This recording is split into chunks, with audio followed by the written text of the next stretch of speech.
Result आया तो मन में ख्याल आया, दिल ना उम्मीद तो नहीं, नाकाम ही तो है। लंबी है गम की शाम, मगर शाम ही तो है, ढल जाएगी। अटल बिहारी वाजपेयी साहब ने कहा था, क्या हार में क्या जीत में, किंचित नहीं भयभीत में, कर्तव्य पथ पर जो भी मिला ये भी सही वो भी सही, हार मानूंगा नहीं रार ठानूंगा नहीं, काल के कपाल पर लिखता मिटाता हूं। कश्मीर में इलेक्शंस के रिजल्ट आने के बाद जिस तरह से कश्मीर में एनसी ने स्वीप कर दिया, वैसे ही भाजपा ने जम्मू डिवीजन में बड़ी नमराज से जीत हासिल की। मेरे साथ हैं बीजेपी के अध्यक्ष रविंद्र रैना जी, आपका बहुत बहुत स्वागत है।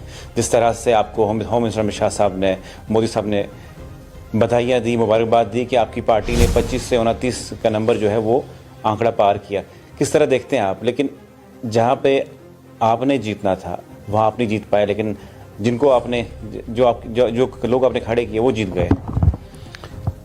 भारतीय जनता पार्टी की शानदार जीत जम्मू कश्मीर के इलेक्शंस में हुई है।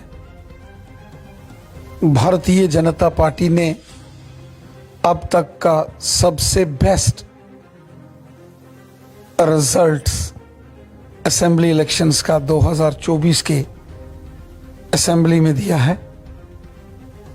29 एमएलए बीजेपी के जीते हैं और हाईएस्ट वोट शेयर पूरे जम्मू कश्मीर में अगर किसी सियासी जमात का है तो वो भारतीय जनता पार्टी है। ये जो भारतीय जनता पार्टी की शानदार जीत हुई है, इसके लिए मैं जम्मू कश्मीर की जनता का शुक्रिया अदा करता हूं और बिलखुसूसन मैं जम्मू रीजन की आवाम का, जम्मू के वोटर्स का शुक्रिया अदा करता हूं जिन्होंने दिल खोलकर भारतीय जनता पार्टी को वोट दिए। वो जम्मू है, सांबा, कठुआ, उधमपुर, रियासी, डोडा, किश्तवाड़, भारतीय जनता पार्टी ने एक तरफा स्वीप किया है। शानदार जीत भारतीय जनता पार्टी की यहां हुई है। वहीं राजौरी, पुंछ में भी भारतीय जनता पार्टी का वोट परसेंटेज काफ़ी हद तक बढ़ा है। मैं अपने तमाम वोटर्स का, बीजेपी के सपोर्टर्स का शुक्रिया अदा करता हूं जिन्होंने भारतीय जनता पार्टी को जीत दिलाने में अहम रोल अदा किया।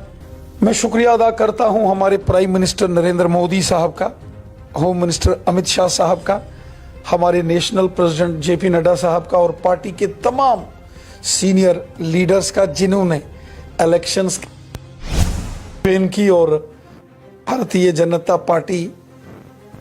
जिस तरह आपके चेहरे पे हंसी है, कल जब इलेक्शन के रिजल्ट्स आए उसके बाद ये खबरें चली कि आपने अपने पद से रिजाइन दिया, लेकिन आप आज जिस तरह से मुस्कुरा रहे हैं, लोग ये कश्मीर ये एक्सपेक्ट कर रहा था शायद रैना साहब कहीं छुपे होंगे अपनी हार। नहीं, तो आप जिस तरह चेहरे पे फिर से हंसी है, इसके पीछे का क्या राज है? देखिए, मेरी पार्टी की शानदार जीत हुई है। भारतीय जनता पार्टी ने जो 29 सीटें जीती हैं, ये पिछले 70 साल में जम्मू कश्मीर की तारीख में बीजेपी का सबसे बेस्ट परफॉर्मेंस है। इससे पहले 2014 में बीजेपी ने 25 सीटें जीती थी और 2014 में 25 सीटें और 2024 में 29 सीटें। तो ये तो बीजेपी की बेस्ट परफॉर्मेंस है। तो बीजेपी का स्टेट प्रेसिडेंट होने के नाते से, बीजेपी का सदर होने के नाते से मुझे और मेरे तमाम जो पार्टी के वर्कर्स हैं उनको खुशी तो बनती है। इसमें कोई दो राय नहीं कि जैसे जम्मू में हमने शानदार जीत हासिल की, उसी तरीके से भारतीय जनता पार्टी, हमारे वर्कर्स ये उम्मीद में थे कि नौशहरा से भी भारतीय जनता पार्टी की शानदार जीत होगी। हालांकि 27,000 से ज़्यादा वोट्स भारतीय जनता पार्टी ने नौशहरा में भी लिए हैं और डीलिमिटेशन के बाद नौशहरा जो नई कॉन्स्टिट्यूंसी बनी है, उसमें इस नई कॉन्स्टिट्यूंसी में ये पहला इलेक्शन था। हालांकि वो हम जीत नहीं पाए, कुछ वोटों से वो सीट भारतीय जनता पार्टी की रह गई, लेकिन फिर भी 27,000 से ऊपर वोट भारतीय जनता पार्टी को नौशहरा कॉन्स्टिट्यूंसी से भी मिले हैं। लेकिन कहाँ पे कमी रही? क्योंकि क्या ये ऐसा हुआ कि आपने कैंपेन अपने जो बाकी लीडर्स हैं उनके लिए कैंपेन की और अपनी जगह चूंकि मैं क्योंकि जितने लोग आपने फील्ड किए वो सब जीत गए। भारतीय जनता पार्टी का स्टेट प्रेसिडेंट होने के नाते मुझे पूरे जम्मू कश्मीर में काम करना है। जम्मू कश्मीर के कोने कोने में मैंने काम किया और पिछले 7 सालों से मैं भारतीय जनता पार्टी का अध्यक्ष हूं और मेरा फर्ज है कि पार्टी को बुलंदियों तक पहुंचाना, पार्टी को नए मुकाम, नई ऊंचाइयों तक पहुंचाने की जिम्मेवारी मेरे कंधों पर है। तो मैंने पूरी मेहनत करके, पूरी कोशिश करके, पूरी ताकत के साथ पूरे जम्मू कश्मीर में काम किया और उसी का नतीजा है कि आज राजौरी, पुंछ में यहाँ किसी ज़माने में भारतीय जनता पार्टी को इलेक्शन में कैंडिडेट्स नहीं मिलते थे, वहाँ 1 सीट पर हम जीते और बाकी 7 सीटों पर बीजेपी दूसरे नंबर पर है। 2 लाख से ऊपर वोट्स राजौरी, पुंछ में आए। डोडा, किश्तवाड़ के अंदर बीजेपी का शानदार परफॉर्मेंस रहा। जम्मू, सांबा, कठुआ, उधमपुर, रियासी स्वीप किया और कश्मीर में भी आपने देखा आखिरी राउंड तक तो हम गुरेज की सीट जीत रहे थे। करना, उसके बाद शोपियान, लेकिन उसके अनंतनाग वेस्ट, हब्बा कदल, ये वो सीटें हैं। यहाँ कश्मीर में भी बीजेपी ने अपना दमखम दिखाया है, क्योंकि मैंने पिछले 7 सालों में पूरे जम्मू कश्मीर में काम किया। हर एक कॉन्स्टिट्यूंसी, हर एक ब्लॉक, हर एक तहसील, हर एक शहर, हर एक गांव, हर जगह मैंने पार्टी के लिए काम किया। तो ये हकीकत है कि मैं उतना ज़्यादा समय नौशहरा कॉन्स्टिट्यूंसी में नहीं दे पाया। और दूसरा, डिलिमिटेशन जब हुई तो नौशहरा कॉन्स्टिट्यूंसी में काफ़ी बदलाव हो गए और मुझे लगता है कि उस बदलाव के कारण भी थोड़ी दिक्कत वहाँ भारतीय जनता पार्टी को आई। लेकिन फिर भी जो जनता का प्यार, जो जनता की सपोर्ट हमें मिला, जिसके चलते 27,000 से ऊपर वोट नौशहरा कॉन्स्टिट्यूंसी में भी भारतीय जनता पार्टी को मिले।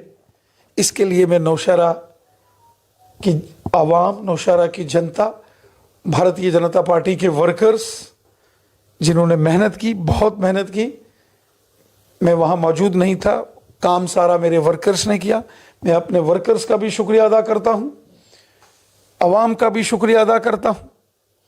ठीक है, एक मलाल ज़रूर दिल में रह गया कि ये सीटें 29 के बजाय 30 होनी चाहिए, लेकिन जनता जनार्दन होती है। जमहूरी निज़ाम में आवाम फैसला करती है, आवाम का फैसला सिर माथे पर, और मैं आवाम का खिदमत हूँ।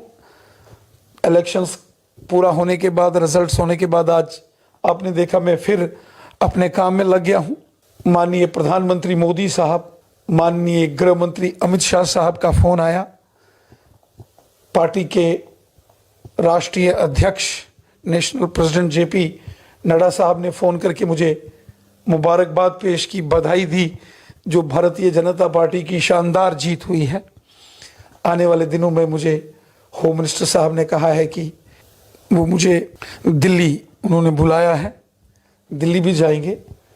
और तंजीम का काम मैंने पहले भी किया है, आज भी कर रहा हूँ, आगे भी करेंगे। लेकिन सवाल ये है कि जिस तरह से इलेक्शन की जब काउंटिंग चल रही थी, उसके बीच में मुझे कई अपोजिशन लीडर ने कॉल करके आपका पूछा, जिस तरह से कई लीडर्स हैं, उनको भी दुख हुआ उसके बाद जब आपकी हार का सुना। तो आप कहाँ पे उस टाइम आप दिखे नहीं यहाँ पे जम्मू में, तो क्या आपको भी दुख हुआ उसके जब रिजल्ट्स वगैरह आए? चलिए, स्वाभाविक है कि इलेक्शन के रिजल्ट्स हर शख्स जीतना चाहता है। आपने क्या? और मेरे जो दोस्त अपनी जमात में भी हैं, जो मेरे अपोजिशन जमातों में भी जो मेरे दोस्त हैं, बड़े लीडर्स हैं, उनके भी मुझे फ़ोन आए। उन्होंने भी कहा यार हमें अफसोस हो गया, क्योंकि मैं एक ऐसा शख्स हूँ जिसका कोई दुश्मन, मेरी सबसे दोस्ती है, मैं सबकी इज्जत करता हूं। आपने कभी जिंदगी में मुझे किसी के खिलाफ बोलते हुए नहीं। मैं अगर किसी के बयानों की तनकीद भी करता हूं तो पूरे अदब और एहतराम से कर। इंसानियत यही होती है और हम सबको एक दूसरे की रिस्पेक्ट करनी होती है। मुझे भी अपोजिशन जमातों के बड़े लीडर्स, बड़े कद्दावर लीडर्स, उनका भी फोन, और यही तो इंसान की कमाई होती है। सवाल यह है कि उमर साहब ने कहा कि जो कश्मीर में वोट कास्ट हुए वो जो 5 अगस्त को फैसला हुआ था उसके खिलाफ वोट पड़े, और जिन जिन पार्टियों पे एलिगेशन लगे थे कि ये बीजेपी की टीम है वो सब हार गए। अब चाहे वो एनजी रशीद हो, अपनी पार्टी हो, पीसी हो। देखिए, वोट तो पार्लियामेंट में भी पड़े थे, वोट तो पार्लियामेंट में भी पड़े, उस पर उमर साहब क्या बोलेंगे? तो क्या आपको लगता है जनता जो होती है, अवाम जो होती है, हालात, परिस्थितियों और सरकमस्टांसिस के मुताबिक वोट करती है। कश्मीर ने नेशनल कॉन्फ्रेंस को वोट दिए, जम्मू ने बीजेपी को वोट दिए।